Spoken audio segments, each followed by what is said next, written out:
नमस्कार। दैनिक शिव टाइम में आप सबका स्वागत है। अब रश्मि शर्मा कैमरामैन शुभम भगत के साथ।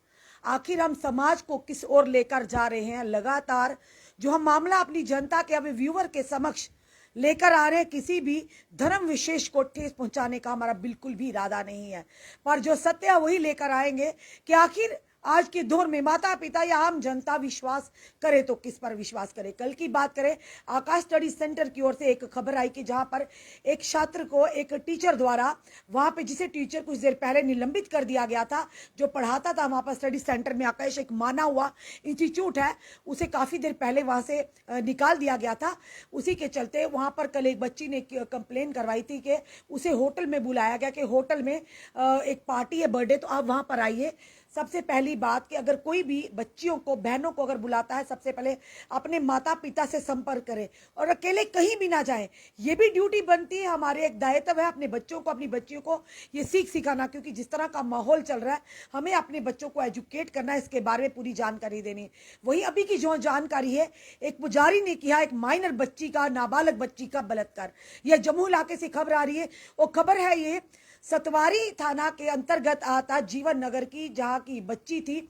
और बताया जा रहा है ये जो पुजारी की बात करें, पहले इसे मंदिर से भी निकाला गया था, और मंदिर से इसलिए निकाला गया था कि वहां पर भी ये अश्लील हरकतें करता था, जिसके चलते उसे मंदिर से निकाला गया। यानी एक इस तरह के स्थानों पर बैठ के, धार्मिक स्थानों पर बैठ के किसी भी धर्म का व्यक्ति हो इस तरह की हरकत करना वाकई ही कहीं ना कहीं पाप तो है, गुनाह भी है, और ऐसे लोगों को कड़ी से कड़ी सजा मिलनी चाहिए। और बताना चाहेंगे, गंगयाल में ये व्यक्ति, जहां सूत्रों के आधार पर हमें पता चला है कि राजू पंडित के नाम से जानने वाला, जो पीछे से बनी बसोली का रहने वाला, पिछले 4-5 साल से ये गंगयाल में रह रहा था, और उसी के चलते इसने इस बच्ची के वहां पर आना जाना था। इसने बच्ची को लेकर कहीं ले गया, कहीं एक सुनसान जगह पर, और वहां जाकर उस बच्ची का उसके साथ दुष्कर्म किया। बताया जा रहा है कि पॉक्सो एक्ट के तहत मामला फिलहाल दर्ज कर लिया गया और राजू पंडित को हिरासत में ले लिया गया है। और बच्ची की उम्र लगभग 13 से 14 साल बताई जा रही है, और पॉक्सो एक्ट लगता है क्योंकि बच्ची नाबालग है। पर सवाल बड़ा यह है कि आखिर कौन किस रूप में भेड़िया छुपा हुआ है, ये हम कैसे जान सकते हैं? यानी एक ऐसा व्यक्ति जिसे जनता या समाज में ये कहा जाता है कि अच्छा, पंडित हो, पुजारी हो, मौलवी हो, कोई भी हो, इस तरह के धर्मस्थल को चलाने वाले या बैठने वाले, उनका नेतृत्व करने वाले आम जनता लोग ये विश्वास करते हैं कि एक अच्छा मार्गदर्शक बनकर वो सामने आए हैं। पर अगर इस तरह की अश्लील हरकतें, इस तरह की गंदगी भरी हरकतें सामने आए तो खुद सोचिए विश्वास कहाँ रहेगा। और बात ये बताना चाहेंगे, क्या इस व्यक्ति, ना जाने ये पंडित किन किन घरों में जाता होगा, किन किन घरों में इस तरह की हरकतें करता होगा। आज तो ये पहली हरकत सामने आई है, ना जाने आने वाले समय में और भी इस तरह की कितनी हरकतों को अंजाम देता कि किसी की बहु बेटियों की जिंदगी को खराब करता, उनकी अस्मत के साथ खेलता। उस बच्ची ने, जब उस बच्ची को गाड़ी में बिठा कर कहीं ले गया, क्योंकि आना जाना था उनके घर में, आता जाता था लोग भी, कहीं ना कहीं अगर हमारे घर में, आपके घर में कोई भी इस तरह का विद्वान या पंडित पुजारी आता तो हम उन्हें सर पर बिठाते हैं कि विद्वान है, काफी मार्गदर्शक करते हैं धर्म के नाते। पर वही दूसरी तरफ इनके मन में क्या छुपा, इनकी मानसिकता कैसी है, वो अंदाजा हम नहीं लगा सकते।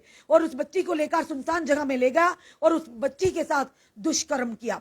और जब बच्ची ने आके उसके अपने पिता से सारी ये कहानी सुनाई, उसी के चलते पिता ने जाकर सतवारी पुलिस स्टेशन में जाकर ये मामला पूरा बताया। उसी के चलते सतवारी पुलिस स्टेशन के जो अफसर हैं, उन्होंने सतर्कता बताते ही जताई और साथ ही साथ इस पर कार्रवाई की, पॉक्सो एक्ट लगाया और वहीं पर राजू पंडित को हिरासत में ले लिया है।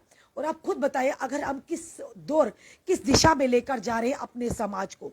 यानी आप बात करें, जहां पहले हम सुनते थे यूपी बिहार में इस तरह की हरकतें, अब जम्मू भी कहीं जिस तरह से आप आए दिन इस तरह की चीजें देख रहे हैं, कभी रेप केसेस, कभी मर्डर केसेस, कभी सुसाइड, कभी कुछ ना कुछ तो होता आ रहा है। चोरियों की वारदात तो कहीं ना कहीं ये कहेंगे कि लग रहा है कि अब जम्मू भी यूपी बिहार बनता जा रहा है। तो अब इन चीज़ों पर भी ध्यान देना समाज के लोगों को, माता पिता को, हम लोगों का, सोसाइटी का एक बड़ा दायित्व बनता है कि अब आखिर विश्वास किया जाए तो किस पर किया जाए।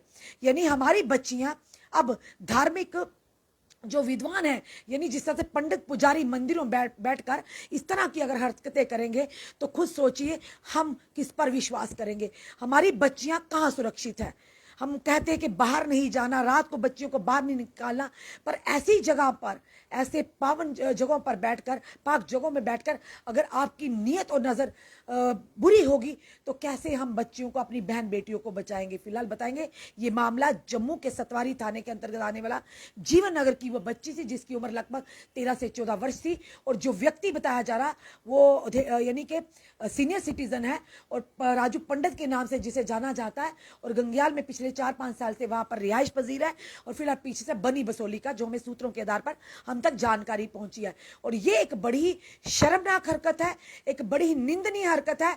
ऐसे लोगों को पाक्सो क्या, ऐसे लोगों को ऐसी इबरतनाक सजा होनी चाहिए कि आने वाले समय में बाकी जो इस तरह की मानसिकता रखते हैं, चाहे किसी भी धर्म के हो, धर्म नहीं सिखाता इस तरह की निरादरी करना, धर्म नहीं सिखाता इस तरह की किसी के साथ गलत हरकत सिखाना, धर्म नहीं सिखाता किसी बेगुनाह के साथ गलत करना, कोई भी धर्म हो। पर इस तरह के लोग कहीं ना कहीं बहुत बड़ा धब्बा है, बदनाम करते हैं ऐसे लोग पूरे धर्म जाति को। तो ऐसे लोगों पर कड़ी से कड़ी कार्रवाई होनी चाहिए, क्योंकि बच्चियां साझी होती है। अगर आज एक बच्ची पुजारी या पंडित की बात करें तो उन तक सुरक्षित नहीं, तो खुद सोचिए कहां पर हमारी बच्चियां सुरक्षित होगी। फिलहाल फिर से बताना चाहेंगे कि सतर्क रहिए, माता पिता को भी चाहिए अपनी बच्चियों को कहीं भी अकेले ना भेजे, और बच्चियों को भी हमें पूरी शिक्षा देनी चाहिए। अगर कहीं भी आपको कोई टीचर बुलाता है, कोई आपका जान पहचान का बुलाता है, तो अकेले मत जाइए, अपने माता पिता की नजर में, उनके ध्यान में जरूर ये चीजें लाइए, क्योंकि ये चीजें लाना अब बहुत अनिवार्य हो चुकी है। क्योंकि अब ये पहले वाला हमारा जम्मू नहीं रहा। आए दिन इस तरह के cases, rape cases, murder cases, चोरी के वारदातें, आए दिन इस तरह की चीजें, खुदकशी के मामले लगातार हो रहे हैं। तो ये पहला फिलहाल इस तरह का मामला भी सामने आया है। अब देखना ही है कि पॉक्सो एक्ट के तहत अब मामला भी दर्ज हो चुका है, पर यही हम उम्मीद करते हैं, हमें अपने कानून पे पूरी तरह से विश्वास है कि ऐसे लोगों पर कड़ी से कड़ी कार्रवाई होनी चाहिए। अपने कमेंट जरूर कमेंट बॉक्स में दीजिए, इस वीडियो को जितना हो सके शेयर कीजिए, जुड़े रहिए हमारे साथ अगले अपडेट के लिए। जय हिंद, जय भारत।